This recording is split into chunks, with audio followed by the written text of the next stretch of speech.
What is up, Packer fans? Happy Friday. Welcome in to an all-new episode of the Pack a Day podcast. I'm your host, Andy Herman. You can follow me on Twitter at Andy Herman NFL. You can follow the podcast at Pack a Day Podcast. I am fired up for today's show.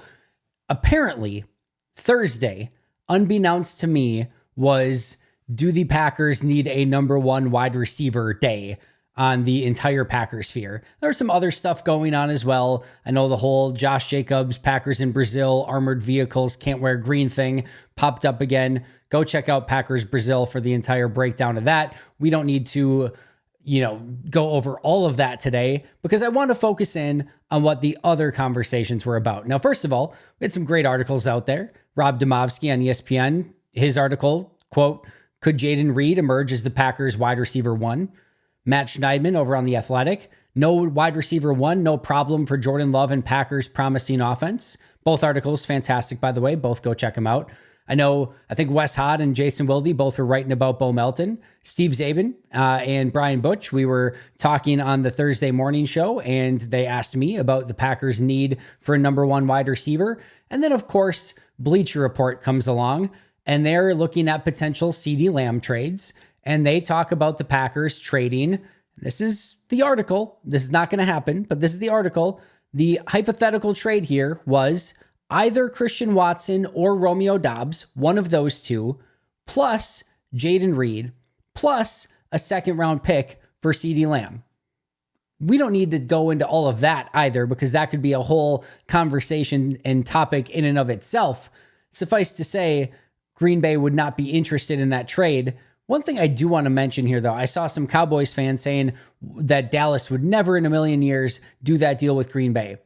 I think one of the things that gets lost in these conversations sometimes, just a quick aside here, is that sometimes deals can be bad for both teams. I don't necessarily expect that Dallas fans, or maybe even Dallas, would be interested in trading CeeDee Lamb, even if they could get two young wide receivers and a second round pick out of it. Should Dallas do that deal? Yeah, they should. Should Green Bay do that deal for CeeDee Lamb? No, they shouldn't. People underestimate all the time because they get Madden and fantasy football brain rot, the impact of $35 million contracts. And when you trade for a player, let's say in this case, the Packers trading for a CeeDee Lamb, they have to immediately give that player maybe the largest wide receiver contract in the NFL, or at least something on par with Justin Jefferson. That's going to be a problem when you have to pay Jordan Love. Now, Dallas might have every want and desire to pay CeeDee Lamb. That's fine. They may not be interested in that deal. It's okay. Dallas fans may not like that deal for Dallas, and that's okay. Green Bay fans should not like that deal for Green Bay, and that's okay too. That was a quick aside, but this seemed to be everyone, everywhere, all at once talking about this idea that the Packers need a number one wide receiver, that they need to trade for a CeeDee. And this is not new, by the way. We've talked about this a little bit in the past. We talked about, do the Packers need to bring back Devontae Adams? And I've talked about that. We talked about, do the Packers need to trade for T. Higgins? We've talked about that. We could have the same conversation about Brandon Ayuk, CeeDee Lamb, or any other wide receiver that you want to bring up in this conversation. And my answer every single time is going to be no. I am good. I am good with the way things are. And here's the other thing. No, they don't need to trade for a wide receiver. No, they don't need to sign one, or they didn't need to sign one in free agency. They didn't need to draft one. And I don't even necessarily need a true, legitimate wide receiver one to step up out of this wide receiver group. But let's start there. Let's start there because it's the most important place to start. Can we have a minute? Can we have a minute for these players to progress a little bit? To have some time to marinate in this offense and see what they can become. This is an ultra talented group of wide receivers 1 through 5.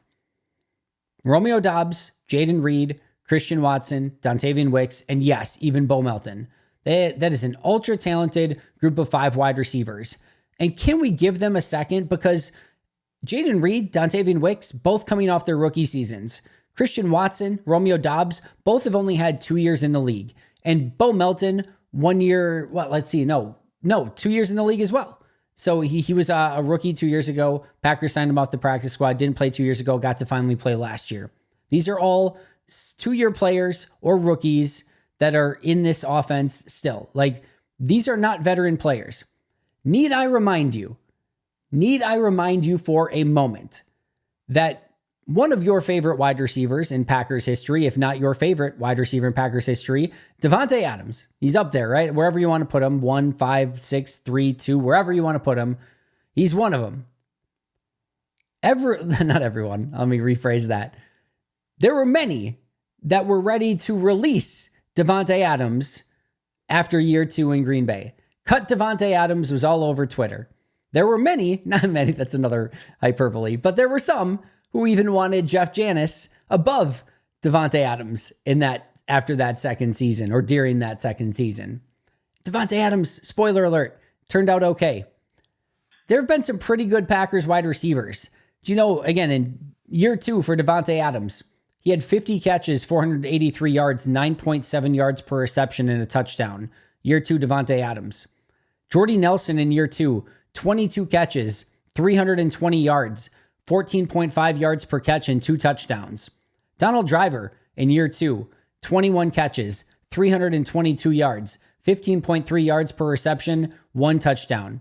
Even Antonio Freeman, all right, this is a pretty good season from Antonio. Only 56 catches, 933 yards, 16.7 yards per catch. That's pretty darn good. 9 touchdowns, pretty darn good, but still only 56 catches. That's year 2. That's the good one of that group. All right.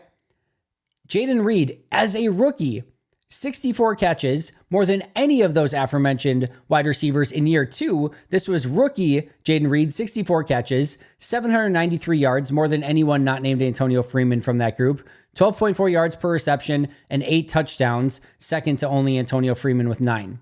Romeo Doubs in year 2, 59 catches, more than Adams, Nelson, Driver, Freeman, 674 yards, more than anyone but Freeman, 11.4 yards per reception, 8 touchdowns, more than anyone but Freeman.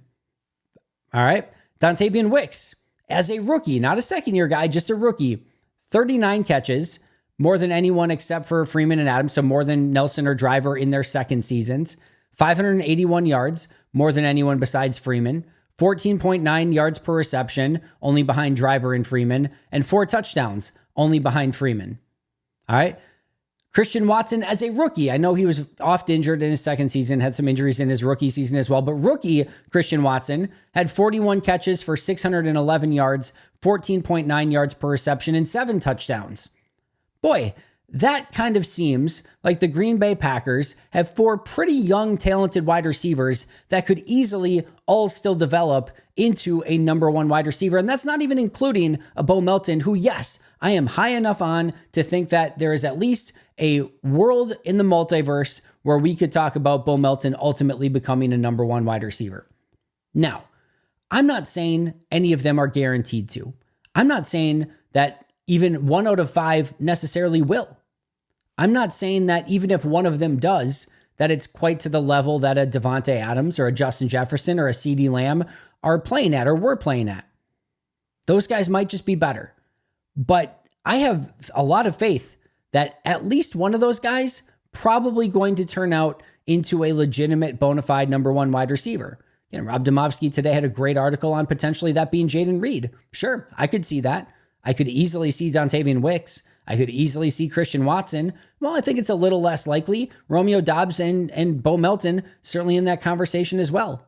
And we should remember that Romeo Doubs, maybe outside of maybe Melton, maybe the least likely of that group, is coming off a pretty epic performance in both of those playoff games combined, specifically against the Cowboys when playoff football, was, at its most important and they needed to get wins. Romeo Doubs stepped up and took that. And also, Jordan Love seems to have a very good rapport with Romeo as well. So just that in and of itself, can we give these guys that are basically like right around that 24-year-old age range, that are in year 1 or year 2, or coming off of year 1 or year 2 in their careers, can we give them a moment to see if one of these guys can potentially become that guy? Because again, guys like, Antonio Freeman, almost there, but Driver, Nelson, Adams, it took a second. It took a moment for those guys to get there. Let's give these 5 their opportunity to see if they can get there. That's just number 1 on my list. Number 2 is Matt LaFleur's superpower, which we have talked about ad nauseum. He knows how to find mismatches. That is his ability. That is one of his great strengths as an offensive play caller and as a coach. It's how to attack a specific defense with what they're trying to run and how to find mismatches within that defense. And that could be mismatches, meaning he found flaws within the defense that they're trying to call, tells of when they're going to call cover 2, cover 3, cover 4, man coverage, press man, whatever it might be, and then have man beaters or whatever dialed up for those specific style of defenses. Having checks within plays and plays within plays to be able to attack the style of defense that Jordan Love recognizes at the line of scrimmage, and the ability to utilize a variety of different players to attack specific opposing players on the opposing team's defense. And here's what I love. And this kind of transitions into number 3 on this list as well, is that it's not just the wide receivers. That's where we need to get over this as well. And I'm not necessarily also saying that Luke Musgrave or Tucker Kraft are going to develop into a number 1 top 5 tight end in this league. But guess what? On the whole, Dontavian Wicks, Jaden Reed, Romeo Doubs, Bo Melton, who am I missing? Christian Watson, Luke Musgrave, Tucker Kraft, Josh Jacobs, Marshawn Lloyd. That is a pretty extensive group of players that could step up in any given moment. And when you have them with all different flavors and types of players, you've got a 9, literally, a number 9 Christian Watson who can run the 9 and beat you downfield with his speed. And he has playmaking within the offense as well, run after the catch ability, size, speed, strength, agility, all of it. He can be your speed guy down the field. Bo Melton can stretch the field and in a different way than Christian Watson does. Jaden Reed's sort of your gadget playmaker type. You can run him in the slot. You can do a variety of different things with him. Romeo Doubs over the middle. Malik Heath is going to be your blocker. Dontavian Wicks is going to be your route runner extraordinaire. Luke Musgrave is going to be your seam guy. Tucker Kraft, your overall tight end. Ben Sims, your blocking tight end that can use a lot of play action stuff with him as well. Josh Jacobs, your overall back. Marshawn Lloyd, a speed back out of the backfield. AJ Dillon, a power back. You are giving Matt LaFleur every ingredient that he needs. There are very few other ingredients that are out there that you could even call for within a given offense outside of maybe a dynamic H-back, which I'm not willing to count out somebody like Tucker Kraft to be able to do within this offense. He's got everything. And that's, again, where his strength lies. Oh, you're going to give me all of these ingredients? Okay, I know how to use all of them and get you in specific situations that are going to be advantageous for us against every single type of opponent that they play. And that is far more important, having those different types, the variety, than just having a Devontae Adams, one guy who can do everything really well, but teams can scheme to take that guy away. I would much, much, much rather have it where you have the variety of weapons that you need so that you have everything in your tool belt. It's not just, one weapon in your disposal. And if that weapon malfunctions or they shut down that weapon, you've got nothing else to go to. The Packers have everything to go to. There's nothing they don't have at their disposal. That's what makes this special with Matt LaFleur as his superpower ability to find these mismatches with all these toys that he has. That's what's fun about this. And that's why I'm so bullish on this offense as a whole. And that's the other thing too, is the structure of this offense isn't set for a number 1 guy. It's not set up. The Packers and Matt LaFleur made concessions for Aaron Rodgers and Devontae Adams because of how special their connection was, but it was not within the scheme of the offense. And I've said this a million times. If I were quarterback, I would be spamming Devontae Adams too. I would be looking his direction almost every play too. But it wasn't the offense. It wasn't what it was supposed to look like. And so many times, Rodgers saw stuff with Adams and would try to check the stuff, and they could, have that ESP and know what each other were going to do. And a lot of times it worked in some extremely spectacular ways. But there were also times where that undercut the design of the offense. It undercut the play that was called by Matt LaFleur. And sometimes that's okay because it results in an 80-yard touchdown or whatever magic that Aaron and Devontae were able to cook up. But other times, it can be at the detriment to the running game. It can be at the detriment to calling a play now to set up a play later that you want to counter something off of later in the game. It can be at the detriment of, again, maybe getting a read on the defense by, figuring out something early in the game that you're going to call to see what they're going to go against. You're not upset when Aaron checks to something and gets it to Devontae and they make a play out of it. But there's sometimes when you're looking at a specific player that often and maybe going outside of the design of the offense, that there can be some limitations or some fallbacks to that type of system as well. And I think we saw that a little bit in Green Bay. And as Aaron struggled in the playoffs, specifically against the 49ers, there were times where he was looking Devontae's way a bit too much. There's no two ways about it. And the 49ers were ready for it, and they had him covered. And Green Bay didn't necessarily have a great answer for it. So those are all things so far. The other thing, and we'll just kind of continue on this right here, as great as the Rodgers-Devontae connection was, as great as it made Aaron as an MVP quarterback 2 times, as great as it made this offense at times, it didn't get them over the hump. They did not win a Super Bowl. They had the MVP quarterback 2 times in that span within this offense, and quite arguably, and I would just argue it, the best wide receiver in football, and it wasn't good enough. Now, there's other circumstances, certainly the Packers defense, but against the 49ers, when they couldn't put up any points, yeah, it's cold, yeah, it's Green Bay, it's weather, whatever, that's what's going to happen, come that time of year. So you got to be ready for it. You have to be multiple. You have to have different things that you can go to. It never got them over the hump. And I'm not saying here that every single team in the NFL wouldn't love to have a Devontae Adams, a Justin Jefferson, a CeeDee Lamb, enter whatever amazing wide receiver you want into that conversation. Every team would take one of those guys, no question about it. But there are multiple ways to win in this league, and you don't always need to have this alpha, unbelievable number 1 wide receiver to make it happen. And as I've talked about before too, the Packers right now are the envy of the league with what they have at wide receiver. To have the depth that they have at wide receiver, to have the talent that they have at wide receiver, to have the youth that they have at wide receiver, to have the controllable seasons remaining with these wide receivers, and all of them on extremely cheap contracts. There is not a team in the NFL that wouldn't want exactly that, especially as we're starting to see guys get $30, $35 million contracts per season for one wide receiver. Green Bay doesn't have to do that. They have this plethora of weapons on the roster that are making next to nothing comparatively.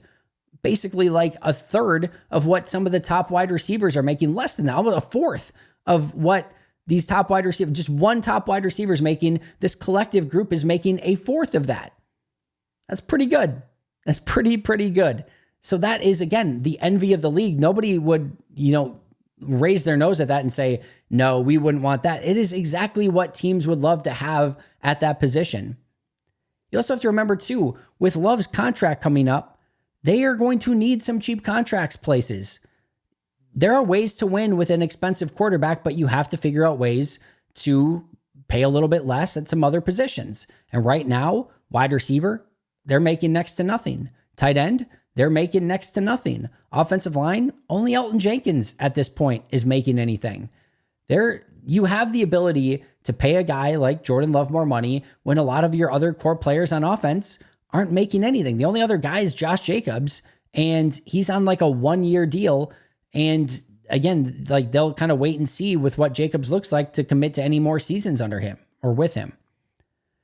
They have the ability to give Love that contract and put weapons on defense because of the flexibility they have and that they're not currently paying a number 1 wide receiver. And also, when you are paying a quarterback $50+ million per year, what you're hoping and what should theoretically be the case is that they don't need the best of the best of the best at wide receiver. That they are that dude that can help other wide receivers become great because of their greatness. That they are leading this team, they're throwing the receivers open, and they are setting up this offense for success kind of in and of themselves. I'm not sure that Jordan is quite entirely there yet, that we can just say, hey, yeah, he could go out there with Bill Schroeder as his number 1 wide receiver, like Brett had to do at times, and he could just go out and win a bunch of games. I'm not sure we're there, but I do believe that Matt and Jordan together, you could put maybe a lesser group of wide receivers and still have success in offense. And we've seen that with Matt in the past when some of these top receivers have been out. Even when Devontae's been out in the past, they are still successful. Another thing, these wide receivers, they're developing alongside Jordan Love, and they have been. Their entire career so far, which is albeit very short, they have been in lockstep with Jordan Love's progression. Jordan Love has a familiarity with these wide receivers, and these wide receivers are a very tight-knit group. They are, by all accounts, cheering on each other, even when they're not the guy in a particular player in a specific game. That is rare in the NFL. And bringing in some new number one wide receiver or trying to do something like that would probably upset that chemistry. And maybe there would start being some jealousy, especially when maybe it's an outside player coming in. A lot of egos can get in the way of that stuff. There does not seem to be that ego. Jaden Reed and Dontavian Wicks are working together in the offseason. There seems to be a lot of love for the other players within that locker room. And again, that is a special chemistry that you want to continue to foster, not tear apart. And as we talked about some of those wide receiver contracts, the $35 million per year, I'm very curious to see how this is going to head. Meaning, are teams going to continue to do that? Are they going to give these huge exorbitant contracts to wide receivers? That certainly seems to be the flavor of the week right now. Or does this become a little bit more running back-ish? Meaning, hey, we can find these guys. And does Green Bay just say, hey, well, we're just going to let Romeo and Christian walk because we still have Wicks and Melton and Reed, and we feel like we can go draft more players and still have really good wide receivers? This was a unbelievable wide receiver draft that had, I think, the most wide receivers ever taken in a given draft. And there was depth throughout the entirety of it. There were top end players at the top, really good players still in round 2s, 3s, and even on day 3, where you could find talented wide receivers. You don't necessarily need to go out and spend a ton of money because you can find these guys. And Green Bay's been able to do so. And along with that, you usually don't go out and sign big-time number one wide receiver or any position or trade big-time capital for a position when you're amazing at drafting and developing those players yourself. The Packers have done phenomenally finding and developing and drafting wide receivers when they've invested in it. And they certainly have. And as of late, hitting on Jaden Reed, Dontavian Wicks, Romeo Doubs, Christian Watson obviously needs to stay healthy. And then finding a Bo Melton off a practice squad, Malik Heath as an undrafted free agent. They know how to find these guys. So you usually are not going to go put a ton of resources into that position when you know you can find wide receivers and you're really good at it as a franchise. I'll go one more further too with the sort of, sort of alpha of like, oh, they have to have a number one. I think what happens sometimes, I know what happens sometimes, is the quarterback starts to feel some pressure. We've got to get the ball to our number one guy. And that number one guy, he wants the ball. He's demanding the ball. When he doesn't get it, he's frustrated a lot of times. Like I said, there's some ego that is involved in that.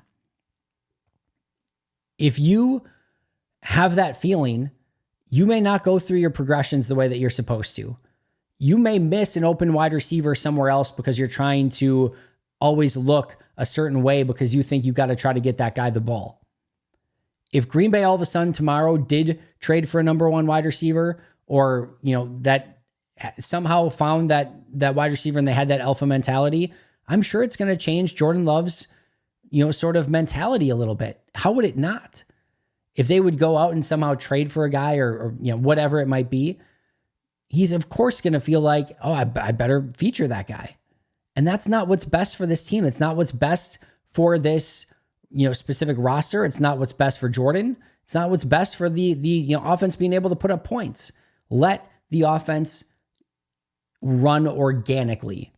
Let the guys get open within the scheme of the offense. Let Jordan go through his progressions, the way that the offense is designed, and then find the open man, rip the ball, and hit those completions. That's when this offense is going to be at its best.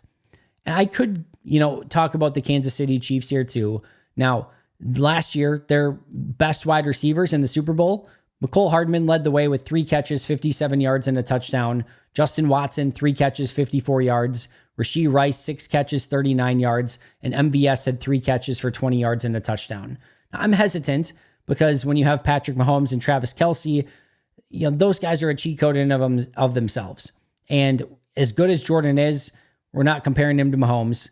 And as good as maybe Musgrave and Kraft might be, We're not comparing them to Kelsey. So it's a bit of a different animal, but they just won a Super Bowl without having a big time alpha number one wide receiver. And you can look back at the Packers' last two Super Bowl wins as well. Now in 2010, they had some big time wide receivers. Jordy Nelson, Greg Jennings, James Jones, Donald Driver. But they had Aaron go through his progressions. Those guys were unselfish. And you kind of hit the open man, kind of similar to what you would have with a Reed, a Watson, a Wicks, and a Dobbs out on the field. Or maybe a Bo Melton. In 96, and I know 96 now is like a different brand of football entirely, but that season was led by Antonio Freeman with 56 catches for 933 yards. Keith Jackson with 40 catches was the number 2 pass catcher. Don Beebe was 3 with 39 catches. 4 was Edgar Bennett. 5 was Dorsey Levens. 6 was Mark Chmura. 7 was the fullback, William Henderson. Only 2 wide receivers on that list. Freeman with 56 and Don Beebe with 39. That was their top 2 receivers in the regular season of 96. It doesn't necessarily have to be this big time number 1 alpha guy catching 120 balls. That may not be what's always best for the offense. Listen, the Packers have depth at wide receiver. They have playmakers. They have cheap playmakers. They have talent, and they have potential number ones.